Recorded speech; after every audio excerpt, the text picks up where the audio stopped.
revenue ini harus tinggi atau sudah target minimal tuh untuk memenuhi semua fixed cost yang ada lah. Karena kan fix ini sebenarnya udah, saya nggak bisa bilang out of control kita ya, tapi at least kalau kita udah deal di tempat ini rental segini, terus misalnya kita udah tahu internet sebulan pasti segini, udah tahu IPL segini, harus ada valet, harus ada misalnya biaya keamanan atau ya license atau apapun lah yang kita udah tahu fix segini, oh minimum revenue kita berapa nih? Ya kan ada titik nolnya di mana kita memang udah nggak bisa melakukan penghematan ya. Betul. Nah itu kalau udah dalam keadaan itu, Dim, kira-kira perlu berapa bulan untuk tutup? Kalau udah nol, Dia harus mendengarkan dulu. Listen to understand. Listen to understand. Baru Say sorry. nggak ngerti. Nggak ngerti kita. Ya udah, kita syukuri aja. Kita syukuri aja dia ada di sini duduk di sini bersama kita. Walaupun katanya pernah jatuh, tapi gua nggak tahu itu maksudnya Kapan gimana. ya? Nggak ngerti gua. Tapi ya kita syukuri aja. Syukur lu jatuh. Tapi ini yang menarik ya, kita lagi ngobrol-ngobrol gini, dia ngomongin kendaraan, gue pernah nyari masalah. Dan Saya fatal. juga pernah. Pasti. Kita semua. Oh, Kita semua. Maksudnya bukannya pasti ngomongin karakter lu. Iya. Nggak dipojokin kok. Iya. Enggak, ini masalah kendaraan ya, masalah kendaraan.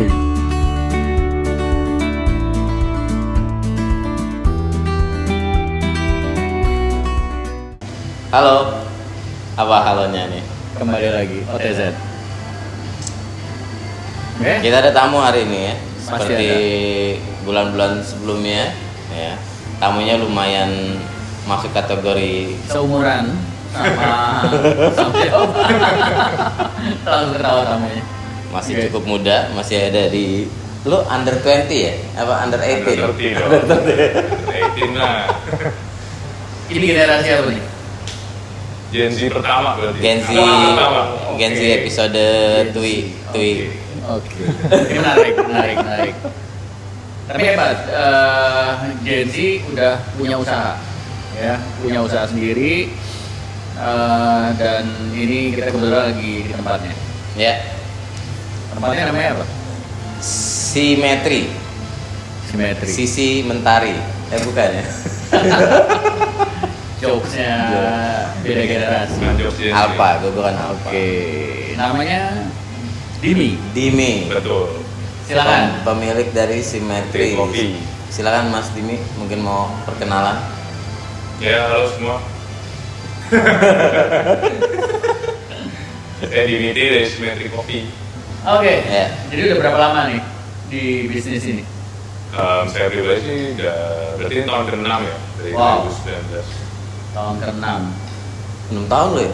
Iya, Dan ini main bisnisnya berarti apa? Coffee. kopi. Jadi ini coffee shop gitu lah ya. Iya, Kopi dulu atau roastery dulu? kopi dulu. Kopi dulu.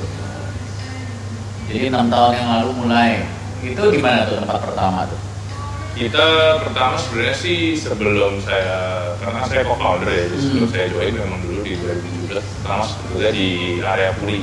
Oke, Jakarta. Raya Puri. Lalu akhirnya kita sempat pindah dan flagship terakhirnya 2019 di Jalan Wijaya. Dan di sana kita buka sampai 2024, lalu sekarang flagship dan roastery kita pindah ke Pondok Indah di Jalan Metro Kencana 5 nomor 9. Jadi sekarang ini di Pondok Indah atau ada lagi? Kita ada lagi yang lain, kita sekarang total cabang ada 6.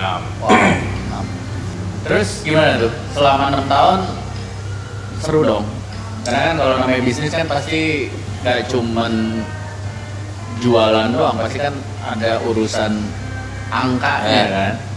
Bisnis lo naik turun atau naik terus nih? Pasti pertama turun terus. Karena pas banget setelah 2019 kan tahun depannya COVID ya. Iya. Oke. Benar.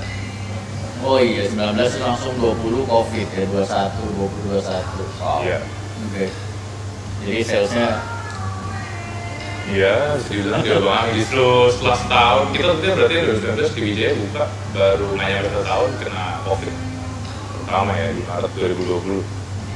itu Wijaya keren banget sih tempatnya sih. Ya sayang udah nggak lanjut di situ, tapi tempatnya keren. Ya. Ya, tapi pas COVID sempet lumayan jadi tempat nongkrong anak-anak Oh sepeda iya, juga. karena kan outdoornya karena pada saat itu kan nyarinya pasti outdoor. Betul, Iya. karena areanya juga banyak orang buat sepedaan, jogging, jalan Teduh banget kaki. tuh suasananya teduh. Nah, by the way ya, sesuai dengan tema hari ini kita ngomongin masalah revenue sama cost ya. Menurut Dimi sendiri sebenarnya apa sih revenue sama cost? Revenue itu kan pastinya pendapatan ya, cost itu kan pengeluaran ya, simpelnya ya. Ya. Dan kalau kita jabarkan sedikit sebenarnya revenue ini kan banyak faktor eksternal yang tidak bisa kita kontrol. Ya. Sedangkan cost itu saya nggak bisa bilang tidak ada faktor eksternal, banyak faktor eksternal juga, tapi masih banyak yang masih bisa under our control lah Ya. Ya. dalam hal cost, seperti itu kalau menurut saya. Tapi dua hal ini sebenarnya dua hal yang sangat berbeda tetapi sangat berkorelasi antar satu sama lain. Dan biasanya sih di satu orang yang sama jarang kali dua-duanya ini betul-betul maksimum nih skillnya kalau yang saya lihat. Sama-sama jago di dua-duanya ya. Ya. Betul. Kalau menurut saya, Maksudnya skill apa nih? Skill jualan.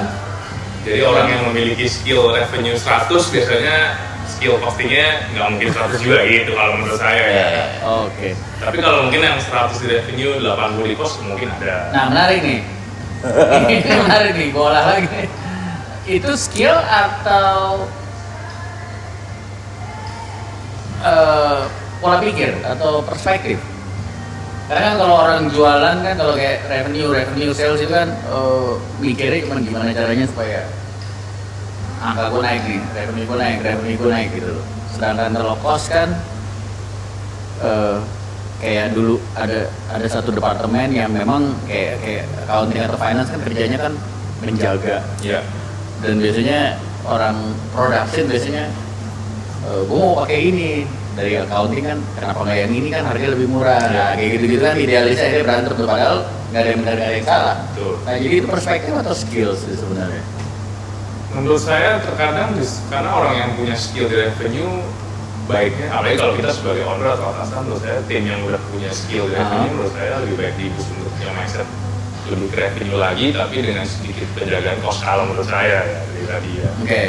Karena terkadang kalau orang yang sudah sangat 100% di revenue mau kita balik ke cost agak sulit nih business skill dan mindsetnya ya. Betul nggak tuh?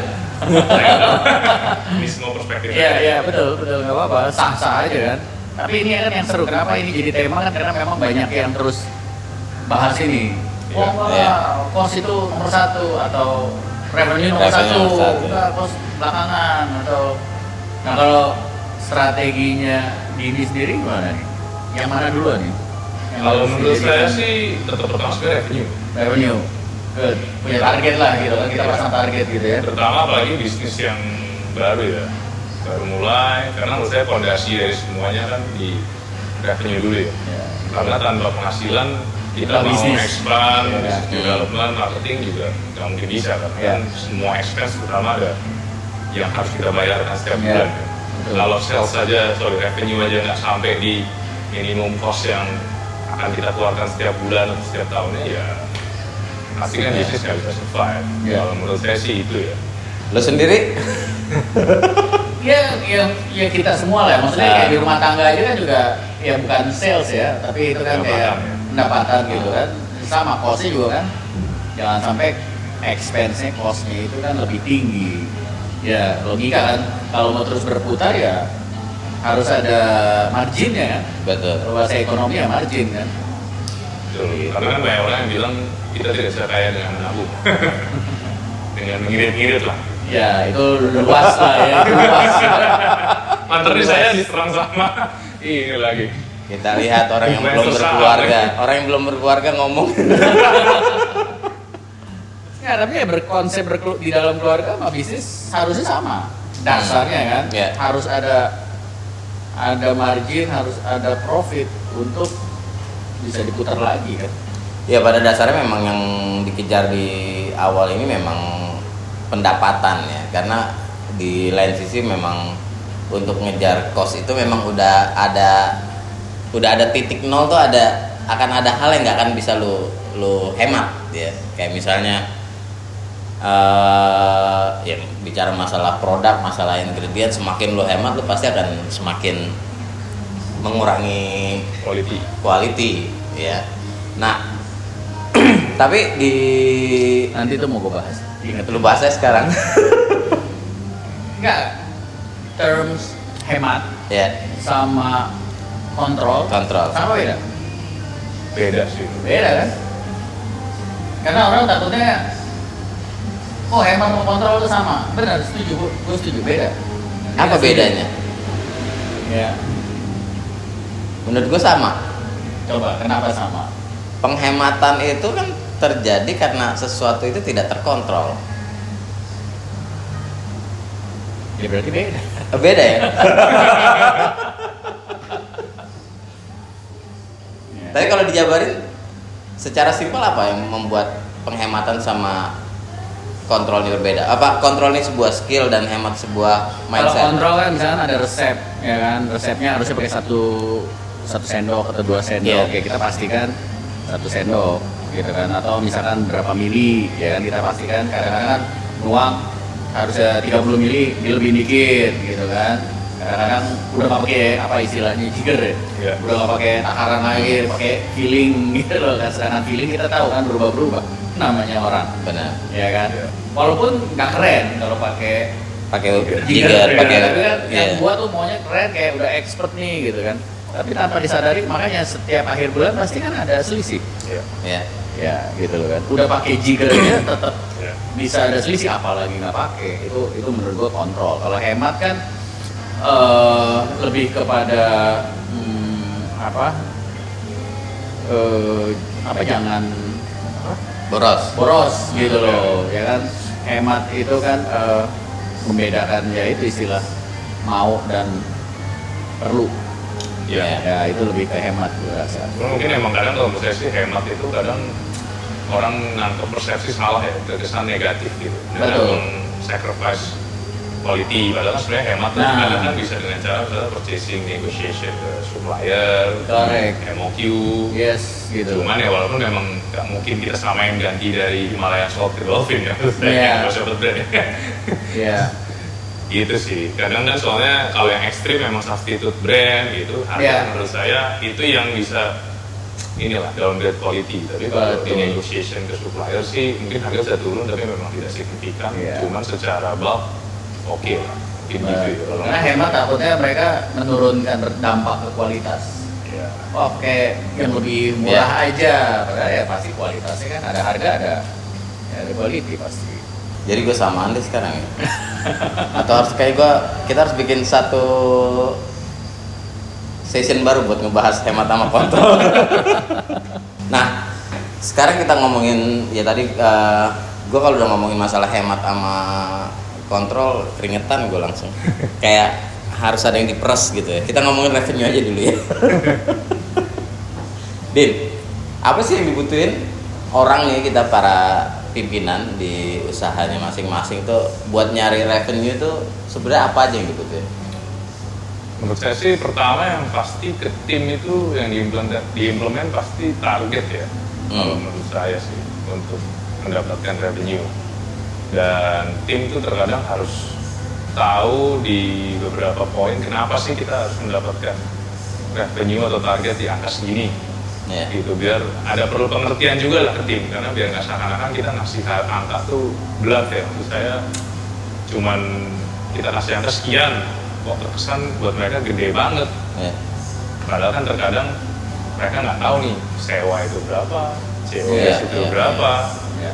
listrik yang mereka gunakan aja berapa, mungkin mereka nggak tahu ya. Jadi kita harus set the bar, kenapa sih revenue itu segini kalau menurut saya. Tapi memang tidak semua sektor lapangan bisa mengerti, mohon maaf. Iya. Tapi pernah nggak lu kepentok gitu kok revenue gue nggak naik-naik? Pasti pernah. Pernah ya? Pasti Nah itu pernah. apa yang akhirnya ada nggak pernah lu bikin satu solusi? Apa yang dilakukan? Apa yang gitu. lo lakukan akhirnya? Ini revenue kepentok Ini untuk naikin revenue ya? kayak gue Iya. curhat nih ya. Iya. Gue curhat lu sering denger dong gue curhat. Dim kayaknya nyari 1 miliar sekarang susah banget sih. Terutama di bulan ini ya. Terutama di bulan ini gitu loh. Padahal udah bikin campaign bagaimana cara yang paling mudah untuk membatalkan Iya. puasa. Iya, iya. tapi tetap masih belum ramai juga. Iya. Ya kalau paling mudah ya di rumah masing-masing. Terkadang mungkin hal simpel seperti menekankan lagi ke arah upselling, cross-selling, atau mungkin kalau kita di industri kopi ya misalnya kita cuma bikin blend dan kita tambah additional, misalnya ada special blend. Ini kan trik yang digunakan di chain-chain kopi terkenal ya. Banyak yang digunakan kan upselling, mau ganti nggak nih ke blend A, Ya. tambah 8.000. Terutama kalau untuk yang emang menurut saya sumbangsi salesnya terbesar dari kopi, itu kalau misalkan kopi penjualan 30% aja kita bisa naikin 10.000 aja dari penjualan 30% ini. Itu kan udah pasti secara revenue naik ya. Ya. Gitu kalau menurut saya. Cuman kalau mengenai ide-ide kreatif saya juga belum ada. Tapi kalau udah revenue mentok ya balik lagi biasanya ke cost, karena kan baliknya ke profitability ya. Kalau revenue udah nggak naik ya percentage profit harus ditinggikan teorinya. Ya, betul. Itu teorinya seperti itu, tapi ya implementasinya kan belum tentu 100%. Memang susah lah ya, memang susah karena pada akhirnya kan pemilik usaha atau manajemen pasti akan terus nge-push gitu. Iya. Ayo salesnya naikin, kejar target nih, belum mencapai target gitu loh. Sedangkan pastinya juga kan program udah dibuat, tapi kok nggak jalan segala macam. Tapi kalau balik lagi ke pertanyaan lo, yang sering gua coba lakukan adalah ya gue dorongnya dari sisi kreativitas aja. Kayak dibilang ini kan bisnis ya, memang di end of the day bisnis kan pasti ya nyarinya profit lah ya, supaya bisnis ini tetap terus berjalan. Dan memang kan pasti ada kayak tadi dibilang ada expense, ada fixed cost, ada variabel yang bisa naik turun, ada yang fix yang nggak bisa berubah. Ini kayak pertandingan kan, kita mengejar sesuatu ya, dan selama 6 tahun gue yakin lu juga udah belasan tahun, teori itu nggak selamanya pas dengan praktek. Ya kan, kayak ada banyak tempat yang penting lokasi udah di tempat yang terbaik juga secara teori, tetap kayak di Kuningan lah. Ya. Ya di Kuningan kedutaan besar berapa banyak gitu, tapi faktanya kan F&B itu buka tutup gitu loh ya. Secara teori udah bener lokasi. Nah jadi menurut gua kayak ya kreativitas sih yang paling penting, dan inisiatif untuk nyoba gitu loh, sesuatu yang berbeda. Ya kayak dulu mungkin cuman house blend, sekarang tiba-tiba ada unggulan yang kedua yang tadi sadari nanti naik 8.000, naik berapa gitu kan. Ya kreativitas aja. Apakah itu udah paling gitu ya, mungkin saat ini jitu, tapi belum tentu kedepannya masih jitu. Ya harus terus. Jadi yang harus di-push menurut gua sih itu aja, kreativitas. Apalagi udah coba aja kan, kita juga nggak tahu ya. Sebagai pemilik juga nggak tahu apakah ini pasti goal caranya, tapi ya yang penting keep trying aja sih. Gitu. Itu menurut gua sih yang diperlukan sebenarnya, kreativitas sama ya inisiatif. Coba ini. Karena itu gua alamin yang di Citos. Tiba-tiba program yang selama ini kita nggak mau jalanin terus direkomendasikan sama manajer, coba aja pak. Ya udah, coba aja, cool. Padahal itu bukan program yang belum pernah dikerjain di restoran lain gitu. Tiba-tiba malah responnya positif. Jadi ya gua belajar dari situ. Udah coba aja. Gitu. Ya bisa jadi kan kreativitas ini kan bisa terjadi dari ide-ide anak-anak yang ada di operation sendiri ya, karena kan secara gitu. Mereka yang kenal tamunya, kebutuhannya apa, udah bosen nih kayak gini gitu, harus dirubah dikit. Ya, gitu. Saya setuju sih.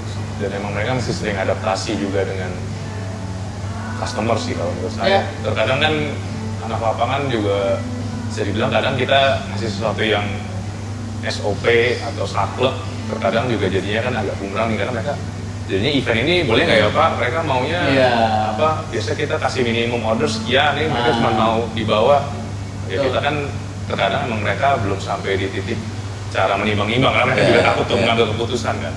Padahal terkadang menurut saya emang kita memenuhi needs dari market nih, terutama untuk outlet-outlet baru tuh, atau saat revenue kita turun, menurut saya itu penting banget sih. Karena biar juga customer yang kita udah pernah treat, kita ikutin kemauan mereka. Tapi in certain level ya, jangan sampai yang kelewatan juga mintanya. Cuma saya in certain level, pasti one day mereka akan, ingat karena dulu mereka request sesuatu dan kita ikutin, one day mereka mungkin masih ingat kita lah untuk mengadakan sesuatu yang lain. Walaupun nggak semuanya ya, cuman there's a success rate lah kalau menurut saya. Terutama atau yang baru atau yang nggak terlalu performing, menurut saya mendengarkan ke customer itu perlu banget lah. Iya, iya. Ya memang pada intinya kreativitas di untuk pencarian revenue ini memang juga banyak orang terlibat juga ya. Nggak cuma di operation sih, marketing juga terlibat buat ngedatengin orang. Belum kalau misalnya ada yang nggak tahu ya di tempat lo ada orang sales atau enggak, biasanya kalau sales ya benar-benar nyari revenue di luar. But Dim ya, secara struktur ya, kalau ngeliat dari coffee shop gini pasti kan kontribusi terbesar nih beverage ya. Betul. Pernah nggak sih lu ada kepikiran, gue mau ngubah revenue struktur gue makanannya mau gue naikin lebih di atas beverage. Nah kalau misalnya kejadian makanan itu udah di atas beverage, kira-kira itu akan merusak lu punya bisnis strategi nggak sebagai coffee shop? Menurut saya sih enggak ya, karena emang in the last 6 months mungkin overall outlet kita food sumbangan food percentage-nya lumayan meningkat sih, karena kita emang ada perubahan menu kan di September tahun lalu, dan emang sumbangan dari food itu persentasenya udah cukup meningkat. Dan menurut saya sih nggak terlalu merubah nggak terlalu konsep merubah coffee shop identitinya ya, apalagi di Indonesia ya. Karena kan mungkin kalau kita lihat di luar ya, misalkan kita ke negara-negara kayak Korea atau mungkin Hong Kong, Jepang, Aussie, orang kan banyak yang datang ngopi pergi, dan take away-nya jalan cepet banget, karena emang mereka ya menikmati specialty coffee itu bukan harus duduk dan menikmati suasana tempat duduknya gitu, tapi mereka emang menikmati kopinya. Saya bukan nyindir customer yang duduk lama. Maksud saya mereka emang menikmati produk tersebut. Gue kan emang pengen bengong, Dim. Makanya gue lama. Kalau di sini kan coffee shop itu identik dengan ambience-nya, service-nya. Walaupun di luar juga ambience service penting ya, tapi mereka tetap fokusnya ke produk, dan di sini kan enggak. Menurut saya itu enggak selalu menjadi nomor satu lah. Walaupun tapi ya top of mind customer yang datang ke Symmetry pasti tetap kopi. Cuma at least dengan revenue food percentage yang lebih tinggi, at least lumayan membantu mereka.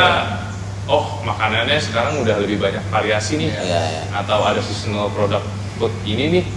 Menurut saya lumayan lah. Jadinya seenggaknya yang dulunya tidak beli makanan sekarang ngopi plus makan lah at least. Nah dari strategi percentage struktur kayak gitu tuh ngebantu kontribusi revenue juga untuk Hayat.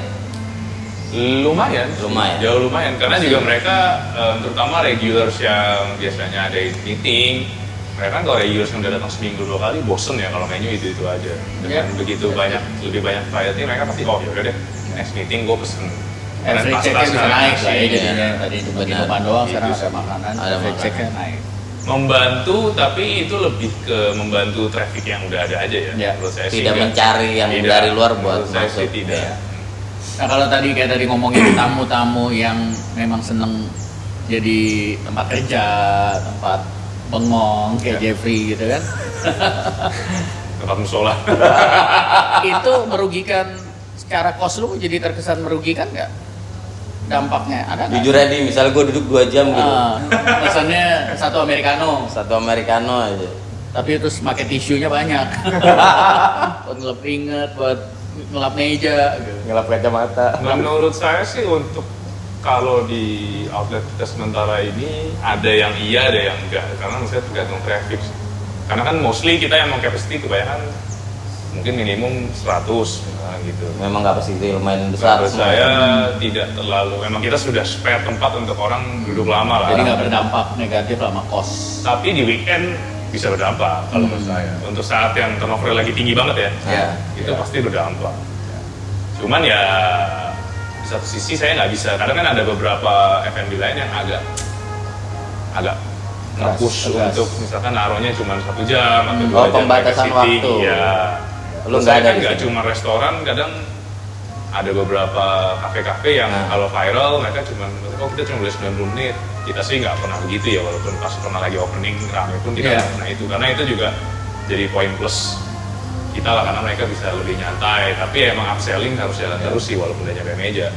Secara cost mungkin negatif berdampak, tapi kan secara marketing, image kan Iya. branding malah naik gitu. Oke. Jadi lu boleh 2 jam. Boleh, tapi duduknya gue nggak boleh yang ada meja. Duduknya ada yang di disuruh bawah. di lantai. Pak udah di kursinya udah enak di lantai sekarang Pak. Atau anak-anaknya so asik dia bilang, Pak daripada di meja duduknya di bar aja sama saya Pak, ngobrolnya jadi enak. Padahal dia ngusir sebenarnya. And by the way ya, ngomongin masalah ya revenue tadi, sekarang kita juga masuk ke masalah cost struktur ya. Secara pemahaman lu nih, kalau ngomongin cost strukturnya tuh sebenarnya apa aja sih? Nah, mungkin karena kalau di F&B kan kita nggak bisa terlalu pakai yang kompleks ya. Jadi mungkin kalau saya pribadi sih kita bagi 3 yang simple aja. Yang pasti kan fix, variable, sama mungkin ada kita yang satu lagi kita anggap others lah. Kalau saya ya, karena kita bikin simple biar tim juga lebih gampang mengerti lah. Oh, yang others ini sifatnya seperti apa? Supply ya? Others sih kalau dari saya lebih ke yang situasinya conditional dan membutuhkan emergency fund lah ya. Jadi kita ada spare budget, misalnya tiba-tiba Harga naik gitu ya? ya Harga. satu itu bisa, terus juga misalkan ada keperluan legal atau ada keperluan maintenance, sesuatu yang irregular lah kalau menurut saya. Tapi unpredictable, tapi sebenarnya kita udah predik, cuma kita nggak tahu datangnya kapan lah. Bisa datang bisa enggak gitu. Kalau Iya. enggak ya bagus lah. Iya, kalau nggak ya bagus lah anggap sebagai profit, sebagai margin. Tapi kalau datang ya kita udah harus anticipate sebelum itu terjadi ya. Tapi lu berdua ya, lu ada nggak sih perbedaan antara cost sama expense? Cost itu kan ya memang pada akhirnya akan jadi expense. Ya cost bagian dari expense. Kalau menurut gua pasti akan jadi expense. Memang makanya kan cost itu kan diperlukan. Iya. Ya kan, ya judul-judulnya sih akhirnya itu bagian dari expense. Walaupun mungkin kalau di P&L report food cost, beverage cost kan di atas, Di atas, gitu ya. loh. Ya Expense kan? di bawah. Expense yang lainnya di bawah. Gitu. Tetapi ini kan dari revenue kan udah dikurangin dulu nih dari Iya. Ya. dari costnya. Gitu. Jadi ya tetap belanja kan, duit Iya. keluar lah. Nah jika terjadi penghematan ya, yang ntar gue ngomong sacrifice disalahin agak. Yang pertama lo jadiin target acuan pemikiran tuh dalam penghematan itu apa biasanya? Variabel sih. Variabel. Variabel. Sih. Karena kan menurut saya fix ini dan variabel tuh menurut saya juga nggak semuanya bisa Betul. dikontrol dengan mudah. Nah, oke. Kayak misalnya, tapi kalau di industri saya ya, kalau menurut saya sih lebih ke misalnya listrik, Marketing. ya marketing juga bisa. Itu bisa. Kalau saya pribadi sih listrik aja menurut saya nggak segampang itu untuk Betul. diirit dibandingkan misalnya COGS atau labor yang part time Iya. atau overtime team, itu menurut saya lebih sulit lah. Karena kan maksud saya misalnya tiba-tiba kadang di bulan ini ada event orang pakai Iya. sound system, atau misalnya emang kebetulan di bulan ini banyak yang nge-charge, itu kan kadang out of control kita ya, dan kita nggak mungkin limitin jam ini cuma boleh berapa jam gitu sih kalau menurut saya. Paling gampang sih ya di pembelian PO ya, sama di ini ya, apa namanya, di people ya, terutama yang masih part time atau overtime seperti itu sih lebih mudah untuk dihemat. Dan supplier sih nego ya. Kalau fix, apakah bisa dalam keadaan tertentu bisa kayak contohnya kemarin pandemi lah, COVID ya. ya kan pasti ada negosiasi tuh gitu kan, supaya ada kelangsungan buat landlordnya sama ya si pebisnisnya, pengusahanya. Tapi itu kan bukan sesuatu yang setiap bulan bisa nego, Iya. gitu. Makanya sebenarnya fix sama variabel ini menurut saya cukup sangat relevan dengan revenue versus cost ini sih. Menurut Ya. saya revenue ini harus tinggi atau sudah target minimal tuh untuk memenuhi semua fixed cost yang ada lah. Karena kan fix ini sebenarnya udah, saya nggak bisa bilang out of control kita ya, tapi at least kalau kita udah deal di tempat ini rental segini, terus misalnya kita udah tahu internet sebulan pasti segini, udah tahu IPL segini, harus ada valet, harus ada misalnya biaya keamanan atau ya license atau apapun lah ya, kita udah tahu fix segini, oh minimum revenue kita berapa nih. Dan maksud saya di fix ini kan sebenarnya salary pun bisa masuk fix nih kalau yang misalnya skeleton team misalnya yang untuk emang misalnya minimal dapur 5, barista 5, di bawah itu udah nggak bisa function misal. Menurut saya sih itu revenue ini untuk nopang si fix dulu lah. Nanti setelah itu ya baru si variabel nih yang kita mainin ya dari segi internal kita sendiri ya. Mana kita mau mainin si variabel ini kan. Ya kan ada titik nolnya di mana kita memang udah nggak bisa melakukan penghematan ya. Betul. Nah itu kalau udah dalam keadaan itu, Dim, kira-kira perlu berapa bulan untuk tutup?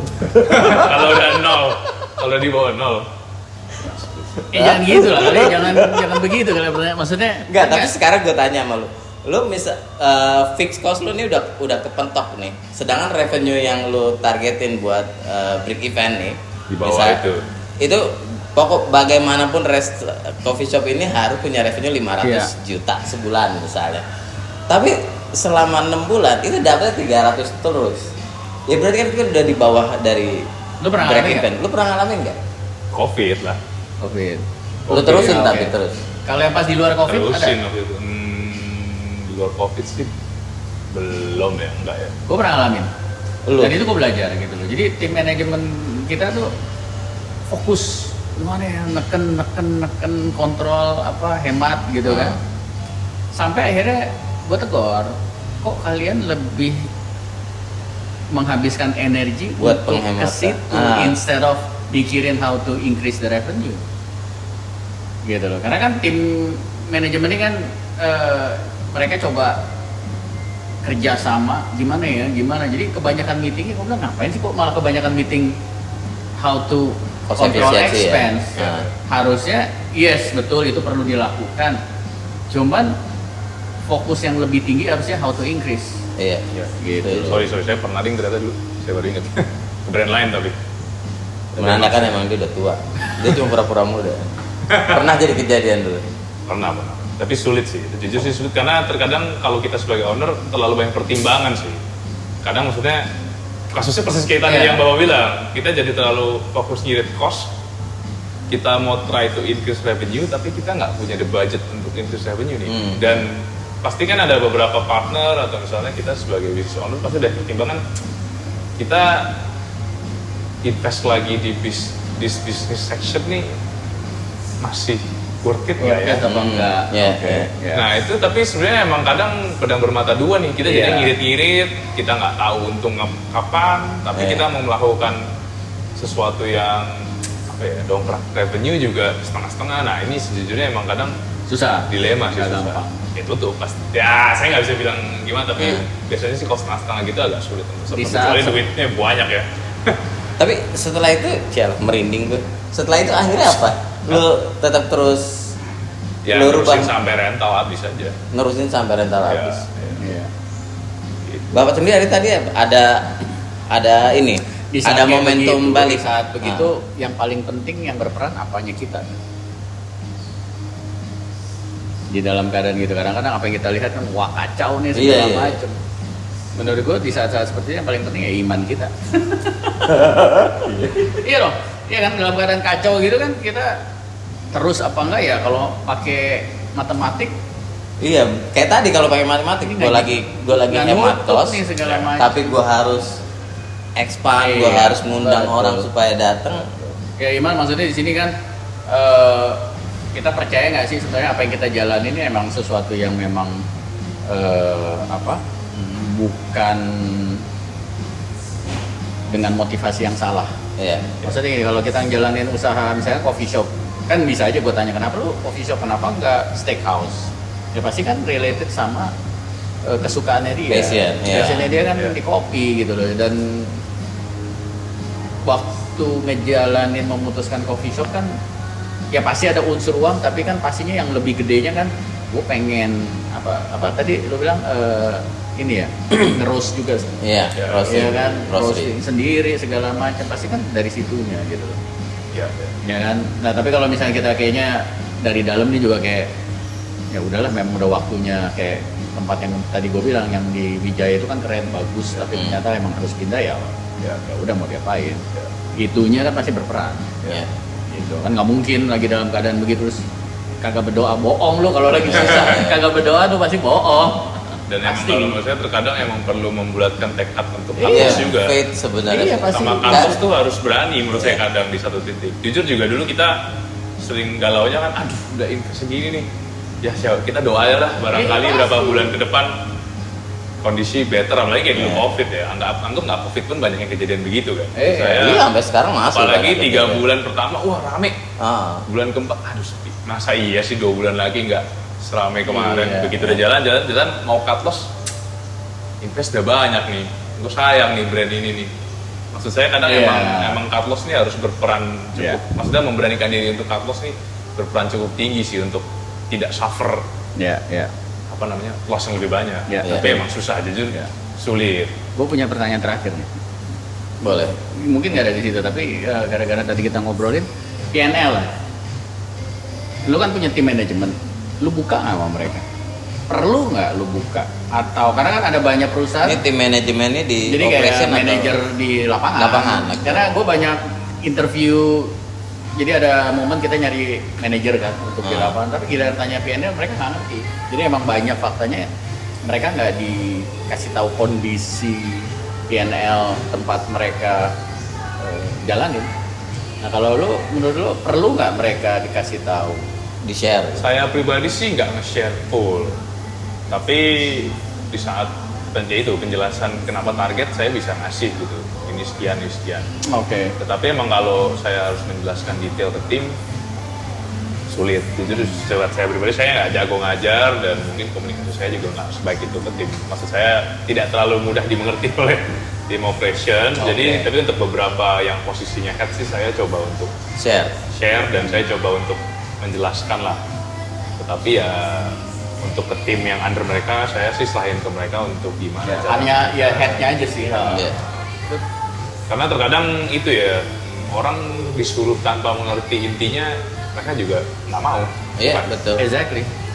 Ya kalau menurut gue sih memang dan itu yang kita lakukan, kita libatkan Sepatutnya mereka, di-share. mereka ngerti gitu loh. Jadi mereka tahu kenapanya. Kenapa sih harus begini, kenapa sih harus Iya. begitu, dampaknya ke sini soalnya gitu loh. Ya, yang kayak gitu-gitu. Betul. Sebenarnya sih lebih ke yang paling penting menurut saya sih PNL nggak perlu bener-bener full semua yang tim finance kita Oh. pegang ya, karena kan banyak perintilan depresiasi mereka juga mungkin nggak terlalu Iya. ngerti sampai sana. Kita harus kasih tahu nih depresiasi itu kenapa ada. Heeh. Tapi Di atas EBITDA lah, EBITDA Iya. ke atas. Minimum ya. yang gede-gede tapi minimal ya pokoknya COGS atau mereka pembelian Iya. berapa harus tahu nih. Setidak-tidaknya yang menjadi direct responsible mereka aja Ya. yang harus mereka Salary, Iya. utilities Iya. lah yang mereka harus Tuh. tahu. Jadi saran lo ajarin tuh manajer-manajernya. Iya. Iya. Iya. Ya, Ada- karena mereka kan kita dalam tanda kutip berperangnya kan biar nggak sendirian ya, Betul. bersama tim gitu loh. Tapi memang harus ditemenin. Oh Karena iya, kalau kayak awal-awal. cuma lu kasih lu share aja, ya itu tadi yang ditakutin, otaknya bukan otak mindset buat nge-growth revenue, Iya. tapi mindsetnya tim, malah kan tim. Ah. Tapi yang paling penting kan memang tantangannya adalah konfidensialnya. betul. Kira akhirnya nanti dibuka sana sini segala Betul, macam. betul. Kita ngalamin kok itu. Ya itu resiko lah. Ya. Ya resiko gitu loh. Kalau menurut gue sih. Oke. Oke, menarik ya. Beberapa hal bisa dipetik, tapi kalau yang gue pribadi ya, yang tadi benar-benar kena banget sama gue tuh faith sebenarnya, keyakinan ya. Karena biar gimana pun terkadang kita udah berusaha buat nyari revenue, ternyata nggak sesuai kita ekspektasi. Kita udah berusaha melakukan penghematan dimanapun, ternyata ya operation atau profit juga masih nggak ada sama sekali ya. The rest ya tadi yang Ya. gue dapat daripada ini ya, harus ada satu orang yang mudah-mudahan bisa dari founder, bisa dari owners, bisa dari salah satu orang yang bertanggung jawab atau si pemimpin itu punya keyakinan ini masih bisa loh ya, masih Ya. ada keyakinan masih ada keyakinan akan ya itu tadi salah satunya dengan doa, dengan berani untuk berkreatif atau berusaha lebih baik. Jadi gue pegang memang tadi satu kata itu faith. Kesimpulan, last word buat soal revenue costing ke teman-teman apa? Ya tetap revenue dulu sih nomor satu. Revenue. Karena meng-cut cost pasti jauh lebih mudah sih dibandingin saya revenue ya kalau dari saya. Betul. Dan emang menghemat juga harus di waktu yang pas lah. Hemat sesuatu yang nggak enak. Tergantung sih. Tergantung orangnya. Betul. Tapi pada dasarnya emang hemat kan harusnya setiap saat, setiap Iya, musim iya. harusnya hemat tuh ya. Bukan hanya pada saat lagi susah. Kalau kita terbiasa hemat di saat lagi banyak rejeki kan Nah, nggak akan susah pada saat susah. betul. Gitu loh. Betul. Kadang emang lifestyle Iya, itu jadi lifestyle gunung harusnya ya. kalau tidak mudah berhasil. Kalau nggak punya revenue. Oke, Bapak, ya itulah. Ya semakin posisi seseorang makin tinggi ya, walaupun kita nggak sekolah jurusan accounting Iya, apa ya, iya. kita nggak ada pilihan, harus mengerti, harus belajar soal accounting ya kan, soal kerangka bisnis itu kan ya, ada revenue, ada cost, ada income, ada outcome, Iya. kira-kira gitu. Mau nggak mau harus belajar, harus ngerti. Gitu. Itu aja sih. Ya, dua-duanya penting lah. Iya. Tapi ini harus bisa bedain mana bisnis, mana yayasan. Ya, kalau bisnis kan memang tujuannya Nyari, nyari iya, profit. Tapi kalau yayasan kan beda gitu loh kan. yayasan ya kayak yang lu bikin tuh ya, yang buat lu bikin restoran buat dibuang-buang duitnya aja, nah itu ya. Enggak ya? Beda. By the way, Mas Dimi, Yes, thank you. makasih banyak Saya yang thank you juga. ya udah Sukses terus diajak dengan main. simetrinya yang ke-7, yang ke-8, yang ke-9 dan seterusnya. Amin. Amin. Amin. Sukses juga buat bapak-bapak. Terima kasih. Thank you. Oke, bye. guys.